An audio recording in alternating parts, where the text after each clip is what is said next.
What's up, people? Third day of the endgame school, and today we're going to continue with the pawn endgames, and today we're going to watch the minute squares.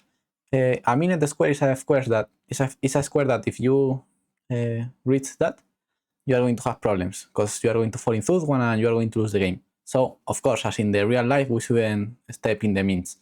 So for example, this is the most clear example of min squares. Here, the c4 and b6 square have mind. I don't know if pronounced min or mind. I don't know. But like bombs. Okay.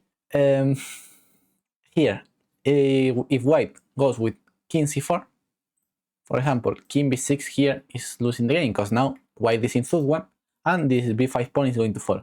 If the g pawns doesn't exist, the position is a draw anyway because this game is a draw. But with g pawns over the board, this is winning for black. So with white, we should avoid the c4 square. Or with black the same. For that reason, you can think, okay, if white cannot go to c4, black is going to win. No, because we can just wait on c3, for example, and if black goes to b6, now king c4 and white is winning. So because black now is the guy who is in third one. So for that reason, black should still be on b7 and we should still be on b3 and the position is a draw. So this is the most clear example of minute squares. Okay, now we're going to watch another very typical example, which is here where the pawns are both in front of them. The guy who reads okay, this is the two minute squares, the e6 and c5 squares. So that means that if we play king e6, now after king c5, defending d6 and defending d5, now white is in third one and white is lost. So for that reason, with white we are lost now. Sorry, if we play king e6, we are lost. So we should play king f6. The idea of this move is not only wait, the idea of this move is threat king e7. Because for example, now king c5 is not possible because king e6 is coming. And making the third one and black entering the mind square. So now black is lost with king c5. So we can think that black can just wait. And okay, black can play king b5, and if white games with king e6 again, king c5.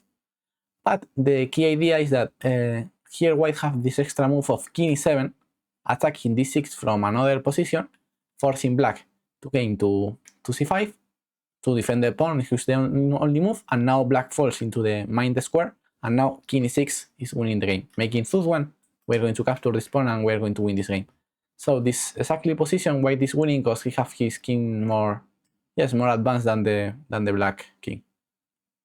For example, if this king was on g4, let's put a different position. For example, king g4, king here, king here, king here, king g4, king b6. For example, here, black is winning. Well, for example, white should came to f3 to make the draw with king d5, king d3. This is the best option for white. But if white tries to win the game playing king f5, now black is winning because black reached the high first. Now black is in the same file of the white pawn, but white is in the same file of the a pawn, and the guy who reads first the file of the opponent's pawn win the endgame. Now king e6 losing because king c5, and if king f6, now black is the guy who attacked the pawn from behind, obligating the white king to defend with king e6, and now king c5 and win the game. That's this one and the previous one are the most common examples of minute squares, and now we are going to watch a little bit more difficult examples. Okay, this one is the difficulty increase. With white, we want to reach this square, and we want to gain here with our king to capture the c6 pawn, but we should take care because this king is coming to b5. He can capture this pawn and later capture this pawn or capture this pawn. So we should take care with white. And we're going to use the third one to win this endgame, because if not, it's going to be hard. Okay, king b7 and now king b3, king a6 and now king b4. That's the idea, obligating the black king to go back, and then we're going to gain to the c file. Because here, if we gain with king c4, black have the extra option of king a5, and now if king d4, king b5, a4, king captures, and now black have the high, so now black can play king b4, king d6, and king b5, and black is winning. So we should care about that with white. For that reason, we play first king b4, and later we came to b4, king a6, and now king d3, another third one. The idea is that if black comes to king b5, now king d4, and again third one is black turn. So for that reason, black tries king a5, and we can play king d4 because king b5 is third one. So we can play king e4. That's the idea. King b5 and now king d4, king a4, king e5, king a3, and finally we can capture the pawn. Okay, this is an interesting example who mix the main squares and the third one. We should use the third one to doesn't fall into the main squares and obligate our opponent to fall into the main squares. Okay, let's go for another harder. Okay, this is a game between Alexander Alekhine, a former world champion of more than 100 years ago. And here we have this endgame where we can see that the queenside pawns are blockaded, and if we capture this pawn with the king, we can win. But if white goes for the queenside pawn, let's see what happens. White have no time to game for this pawn because black have time to promote, and this position should be a draw. So here white have no time to game for these pawns, so white should try to capture this pawn maybe, or trade this pawn for the a pawn. White have these two options. So here top move is king d3, because if we play king d4, who looks like the more natural move, here king e6, and we are in third one. So the main squares here are d4 and e6, or we can say that are f4 and e6. So we can place here the king because we are falling in a main square, and after king e6 we have problems. So for that reason we play king d3. As we watched in previous examples, king e6 is bad, falling in the main square, because king d4. So king d7, waiting. And here why have this extra option? Because the plan of king here doesn't work, because all the time f4 is mined and d4 is mined. And if we came to h4, now king e6, and we are going to lose the 2 pawns. So Alexander Alekhine have a great idea on mind, who is e4.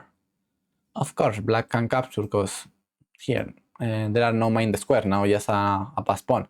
And later white is going to give the pawn to capture these two guys. So f4 only move, king e2, king e6. But now having two extra pawns, the difference is that here we have king f2, great move. A king f3 not, of course, because black have king takes f5. So f3 and e5 are the main squares, king f2. And in the previous examples that we watched, without the pawn on e5, with just these 2 pawns, black can make the same with king f6, king e6. But with the double pawns, black have now the f6 square. So he's obligated to capture the e5 pawn, and now king f3, black falls into the main square, and we win the game.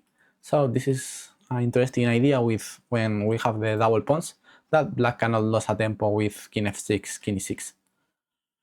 Okay, let's go for another example. This is very useful. Okay, in this game was played in the Olympiad 30 years ago, and the position is a draw because this pawn is from the opposite square. The promotion square of this pawn is of opposite square of the bishop. So that means that if this king reaches these squares, it's a draw. So, but here white tries a last trick. He tried bishop d1, and black best move is king g6, just coming back to g7, and this is a draw endgame. Instead of that, the black player decides thought that he can just trade pawns, and he goes with king h4 with the clear idea of h5, g4, and trade pawns, but he missed this idea of his opponent. Of course, bishop g4 defending the pawn, h5, and instead of move the bishop where g4 is coming with a draw, here we have this incredible tactic with king f5. After pawn takes, obligate move, now pawn takes, and this king for in a mean square, and black is in third one, so black should move, and after black move, the g5 pawn is going to fall, and white wins the game. So okay, let's go for the last two positions. Okay, now I'm going to turn the board, because here black have just two options, or capture the pawn, which is the more straight move, or play f4. Because if you play rook d7, you can be afraid about rook takes. Okay, if white maintains rooks, is a draw. Rook takes, king takes, and white have the research of f4, trying to activate this king fast and trying to capture the pawns. So okay, f4 is a playable move, but here you fall into a slightly worse endgame. So here white have some option of win the endgame. So for that reason, we should calculate well the move rook takes d7. If rook takes d7 works, we should make the move and make the draw. But we should take so much care, because if not, we are going to lose the pawn endgame. But here rook d7, who at the first glance looks a little bit strange, can hold the draw, because after rook takes, king takes, f4, here of course we can capture the pawn because king f3 is coming, and g3, and here we have far passed pawn that later in another chapter I'm going to talk about the importance of a far passed pawn, but this position is winning for white because this pawn is farthest from this pawn compared with this guy. So this guy is just 3 squares from this pawn, and this pawn is farther. Okay, to show more or less a fast example, this is why when both players capture the other side pawn, now this king is closer to this pawn than this king. That's the principal idea of the far pass pawn, or distant pass pawn. But okay, let's go for the best move here. G4 is the best move, of course. If white capture, now these two pawns are very strong and you can never capture them. And this king is coming so fast to f5. So g3 here, top resource to g3. And to play rook d7 4 moves ago, here black was the move g takes h3. Who can look a little bit strange, because the most natural is just trade the pawns and trade these 4 pawns and try to hold that. But we're going to see that white reached the high before, and the minus squares favors white. So for that reason, h takes g3 loses. Maybe the player who played the game only calculate this move because he, in the initial position, he played f4. But here he have an extra move who was g takes h3. It's a little bit strange because you are like losing a pawn, but this is going to give black the draw, because after g takes f4, now this pawn is making that this king is not coming so fast. And now king e6.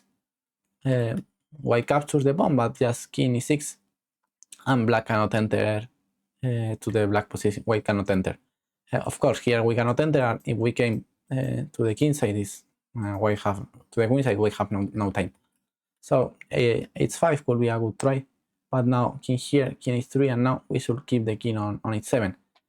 King h6 is a mind square, because king h4, and we are entering. So we should keep the king here, king g3, and black cannot win, because all the time if he came to the center, we reach the high first. So yeah, very interesting endgame, and we're going to go for the last one. Okay, for the last one, I recommend you in all the exercise, but for this one, especially I recommend you to put the position over the board and evaluate the move rook g4, giving white the opportunity to go for a pawn endgame. Okay, I hope that you stopped the video, you thought the position over the board, so let's analyze the endgame. Okay, here, rook g4, of course, if white doesn't capture, now we have 2 unit pass pawns, and with 2 unit pass pawns in a rook endgame, we're going to win. 2 unit pass pawns in a rook endgame are unstoppable. So white is forced to capture on g4, pawn takes king g2, now white is coming to g3 and g4 capturing the pawn. If we can with king f6 to defend that, king f3, king f5, here we have the resource of e4, and both players are going to promote at the same time, and this is going to be a draw. So after calculate that, we know that king f6 is not working. So for that reason, we have g5. If black captures, now we reach g5 first, and we capture a pawn. King g3 could be an interesting move, but king g6, king takes, but now the white king is so far, and we can we can win this endgame because we have an active king and more advanced pawn. So king g3 doesn't work, and the main move that we should calculate is h5. But here, as we watch in the game between Alekhine and Yates, Now black have these two double pawns, but who are so helpful, because after king g7, king g3, king h7, top move. Now white cannot lose the tempo with king h3, king g3. Of course, it's not easy, we should calculate, but after e4, the idea is that we can lose the same tempos as white, because both players have a pawn in the second rank, and both players, have a pawn, fuck.